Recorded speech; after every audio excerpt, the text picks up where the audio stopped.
This is Common Sense Generation. Common Sense Generation.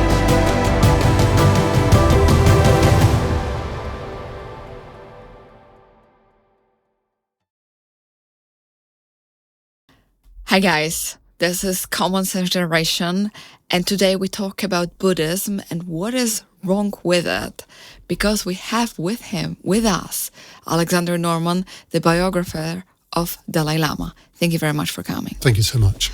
Alexander, you are a philosopher yourself, but you've done all of this immense work to understand what Buddhism is and to understand also His Highness Dalai Lama, which I would say you're not on an easy position to criticize it. You've been there for 30 years working on those concepts. So I know that it is not easy for you to say that you think or to criticize Buddhism, but what I understand, you think there is something profoundly wrong about those positions. So first of all, tell us what positions and what is wrong about them. Thank you. Yes, I find myself in the slightly awkward position of having had this immense privilege of working with the Dalai Lama and gradually over time coming to the conclusion that he's disastrously mistaken about certain fundamental things. What do I mean by that? Well, I think that there is a world and I think that I'm in it and I think that I do exist. Whereas he does not. For him, the world is an illusion. For him, this concept of self is ultimately mistaken, and that the task of every sentient being is to let go of this self, this concept of self, and also to let go of the world around them. That is what is the necessary condition for enlightenment. And I think this is wrong because I think that there is a world, and I think that the task... of course, Buddhism has some immensely interesting and rich insights into the human condition. And the first of them is that there is suffering. This is the first of the noble truths, the Four Noble Truths. There is suffering. Well, who's going to deny that? Who's going to deny that there is suffering? But then it's the approach that is taken by the two different traditions. When I say the two, I mean the Dharmic and the for want of a better word, Judeo-Christian philosophical tradition. So there is suffering, and in Buddhism, the idea is to let go of it, is to overcome it through letting go of it. Whereas in the Christian tradition, we are told that we take up our cross. We see that Christ embraces suffering by willingly and voluntarily going to the cross. So these seem to me to be two radically opposed and incommensurate positions. And they turn on whether it seems to me that you can't... But on the other hand, also Christ says, pick up my cross and my cross is light for you. Yes. So when we actually... I've been thinking about those things very often as well. And I tend to find that if we oppose suffering, if we rebel against it, what's happening to us, we are basically all the time saying to the face of God, I don't agree with what's happening to me. I don't agree what you brought on me. Yes. But which we all tend to happen very often, especially when something horrible happens. And to most of us, something very bad will once at least happened in our life. So every one of us has to face it. But if you are truly, if you're Christian in this core and you trust God to this huge extent as Jesus Christ trusts the Father, is to going to the cross, then if you trust Jesus, then you say, I accept what's going on to me. And with this trust and acceptance, suddenly this weight which seemed to be unbearable become lightened, with, of course it's usually a process, but then you live with it, and then you realize he is actually, the whole idea is that he is doing it for me. Jesus is doing it for me. Sure. I don't have to crucify myself there, because he crucified already for me and the whole humanity. Sure. So I would find that there is a way to unite those positions, but of course, if you somehow you have to certainly interpret both of them. One is then you don't fight against suffering in this form, that you're not rebelling against the world of God, but on a Buddhism tradition, you would need to.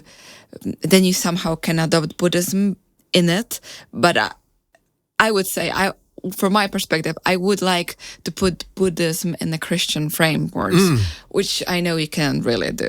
Well, I think there are enormously valuable insights within Buddhism, and there are practices and traditions within Buddhism that I think certainly can be very useful and very fruitful. I don't know that there's anything in Buddhism that doesn't already exist in Christianity. For example, if you think about prayer, prayer or meditation, certainly in the Buddhist tradition, it's central to the tradition, to the practice, as is prayer in the Christian tradition. But again, there is an incommensurate. There is something that is not quite that can't quite be mapped from one to the other. I would say that, if you like, meditation in the Buddhist tradition is monological, whereas prayer in the Christian tradition is dialogical. You're praying to God, you're praying to someone outside yourself, you're praying to a being through Christ to the Father. Whereas in Buddhism, the idea is that you are simply working on what in Tibetan are called the klesha, the afflictive emotions. So your feelings, for example, your feelings of grief maybe, or your feelings of sorrow, or your feelings of sadness. You're not trying to ignore them, you're not turning your face away from them, you're facing them, but you're letting go of them. The idea is to undercut these feelings, to try and dissolve them, perhaps, is a way of looking at it. But one thing to add to it, very often we tend to think in Christianity that God is outside, as you mentioned, and when Buddhism, of course, points inside, that everything happens in. But again, if we look at Christianity and if we look at the metaphysical stone which is there, is the fact that God exists also in the tabernaculum of our soul. What the most exists about me, in fact, is God. Yes. And again, if I pray, I don't actually pray to God somewhere there, but I can talk with Him in the tabernaculum of my heart. So again, inside.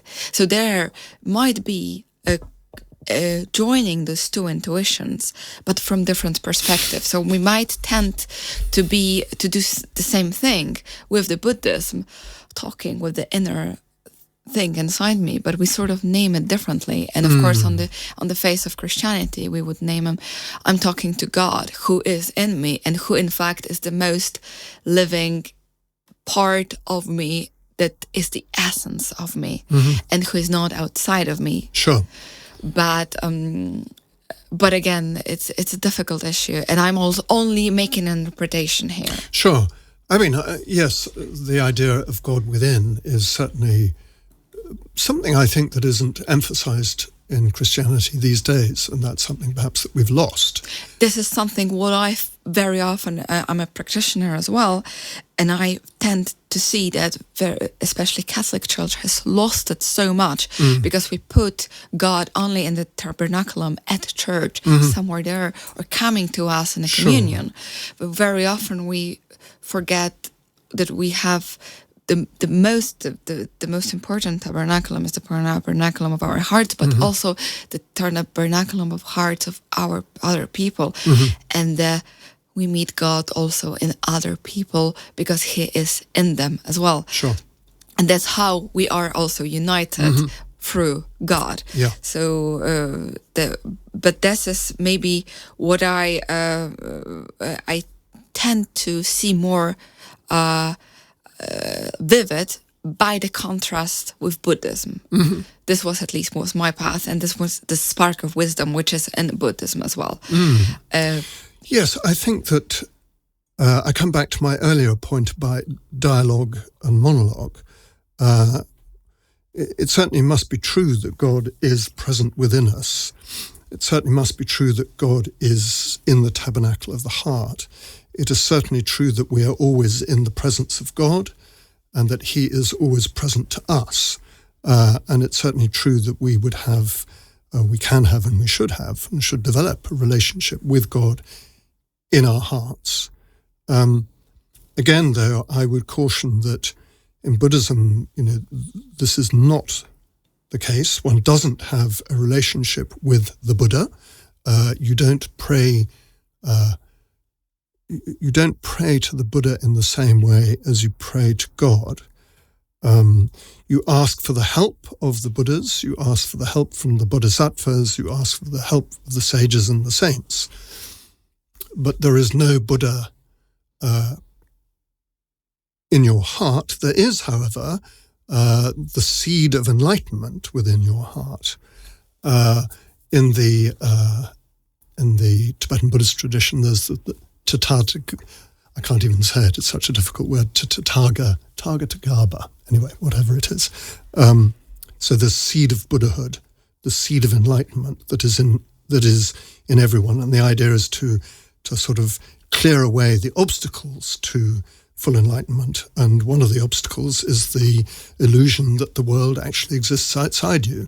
Another of them is that that there is this self, there is this ultimate repository of consciousness, which is the self.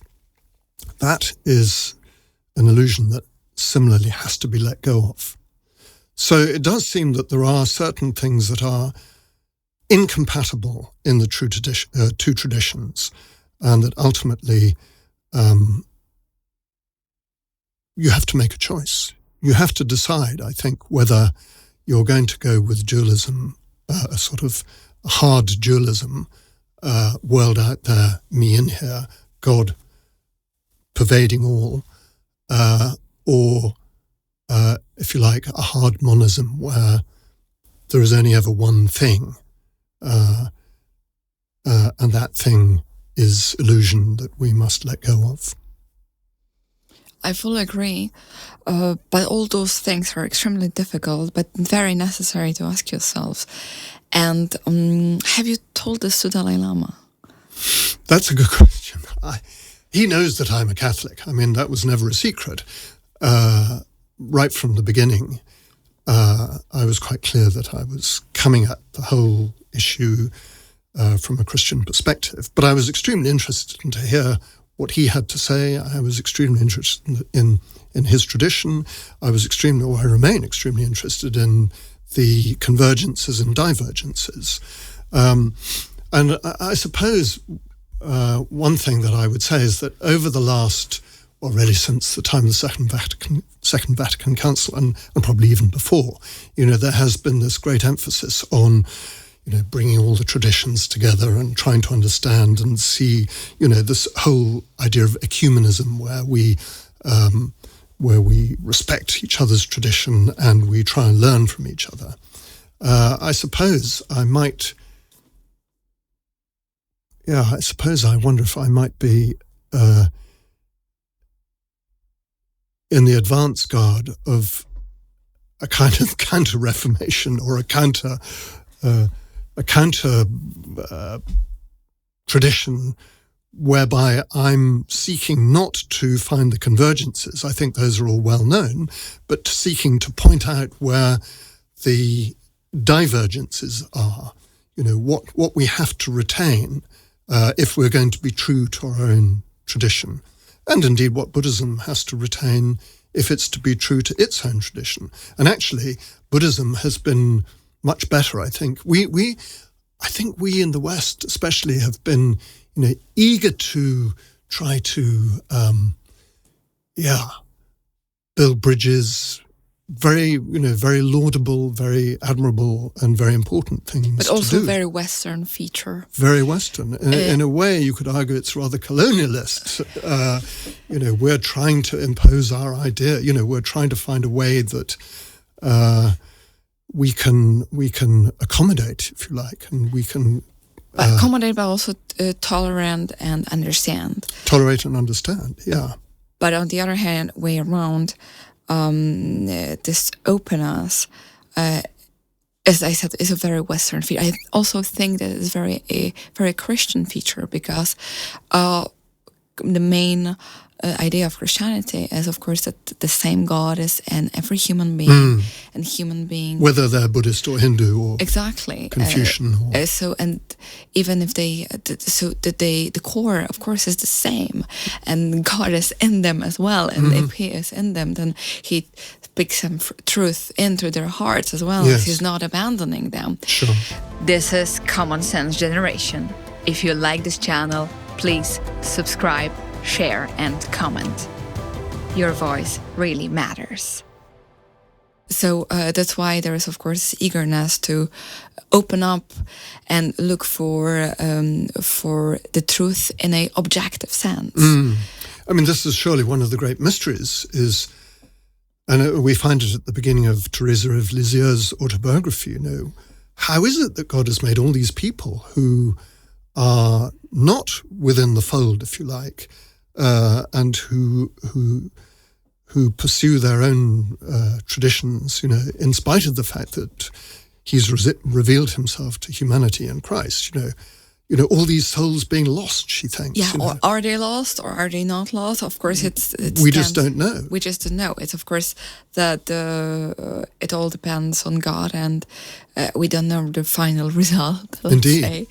But it definitely, especially Christianity, is a messianic culture, so we want to bring the truth to everyone. Indeed. And to share it. Share the good news. And to share the good news.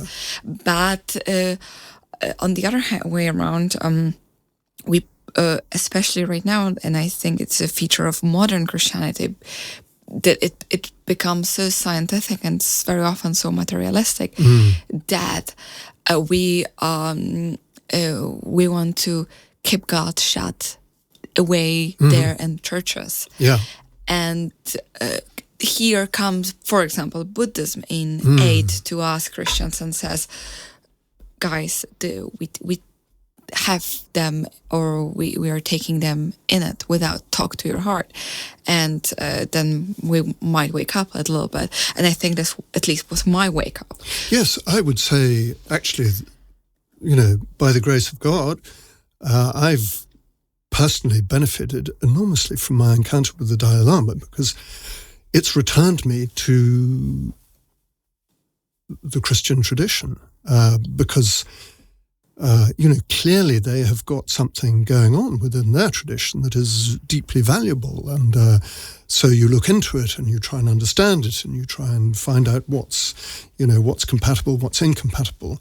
And then you reflect yourself. And you reflect. And I mean, one of the delightful things of going and staying in a Tibetan family, for example, is, you talk about religion, you talk about spiritual things as if they really matter, That's what I wanted to talk about. We talk about right now here, and those things matter. But of course, we tend to happen to be right now in the Western society. Oh, it's embarrassing. When it's embarrassing, and when most of the people think either you are intellectually incompatible and just stupid that you think those exist, and you're not taking the materialistic point of view, or those things are just out of interest for them, and they don't spend any time on them because pragmatically, let's say, it's not a priori, important. it's all wrong. It's all mistaken. A priori, exactly. So that's why this reflection with Buddhism might be a wake up for a lot of people. I think that's a very good point. very often also are when they search for some sort of spirituality, they are much easier for them to encounter Buddhism than go back to church, the Catholic I think church. that's very true. I think it has an appeal. Of course, one thing that you could say about Buddhism is that the practice is very individualistic, whereas Christianity has always emphasized the church, or at least in the community. And the community. Whereas you don't find that so much within Buddhism. Although, yes, when you take refuge, for example, in Buddhism, you're taking refuge in the Buddha, the Dharma, and the Sangha. The Sangha is the religious community. It's the community of monks and nuns. But it's not. It's not. Again, it's not quite compatible with the Christian idea of church and the mystical body of Christ. And I think this is something that's very interesting. And I think that, yes, Buddhism can certainly... I suppose what I would say is Buddhism is a great starting point. As you say, it's a way of... so many people, I think, today are dissatisfied with the materialistic culture that we've created. But they mistakenly think that... regrettably, that Christianity doesn't have the answers and that perhaps Buddhism does. But I think that if you apply, it sounds rather preposterous, but if you apply logic to Buddhism, you come to you'll return to this question that we started with at the beginning of, is it Heraclitus or is it Parmenides or is it perhaps Plato who synthesizes the two? And I would argue that, Nietzsche might have had a point when he said that Christianity is Platonism for the masses. Well, I was always in love with Plato, and I always thought actually he's right.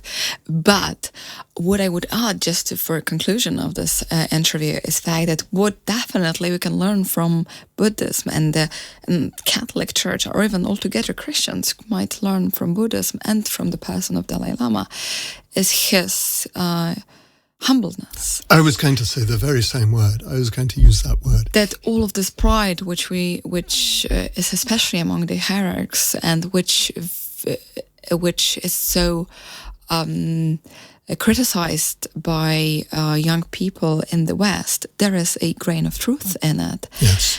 And when in the approach of Buddhism, it's not so focused on chastising souls and people all the time, but rather more humble. Yes, I would say two things in conclusion. One is that, just setting aside that point for a moment, we do have this idea of Buddhism as being uniquely peaceful and non-resisting and so on. Actually, we find, if we look at the historical record, this is completely mistaken. And that, for example, when the Chinese were invading Tibet from the east in the 1950s, they got to the province of Litang, where they have this huge monastery. And of 4,000 monks, there were 3,999 rifles under the bed. The monasteries were armed. The monasteries were the repository of manpower to be deployed against the enemy, and they would take up arms against the enemy. So it's completely mistaken to think that the Buddhist monks are completely pacific. On the contrary, especially in certain parts of Tibet, they were very much at the forefront of it. And indeed, when the CIA got involved in Tibet in the mid-1950s, they recruited primarily from the monasteries for the resistance movement. But setting that aside, humility, I think humility within the Tibetan tradition or within the Buddhist tradition or perhaps within the Dharmic traditions generally is a quality that is something that we could really learn from. One of the things that will come from this the view that the self doesn't exist. Well, if the self doesn't exist, then you're not going to puff yourself up with pride. It is a great vehicle, if you like, or it's a great practice for that is conducive to humility. And I would think if there was one thing that I would say about the Dalai Lama, apart from the fact that he's great fun and he's usually intelligent and very firm in his thought, is his genuine humility. And I think that is the thing that really attracts people. It really attracts people, and what really I think people are searching in Christianity as well, and very often they don't find it there, and that's why they turn their faces away. When I would say that 12 apostles and even Jesus would be, if he enters the 16th chapel, he would be very lost, wandering in all this glory and beauty, but also in rich, trying to find himself. I remember going to a mass in Rome on the Church of Churches, and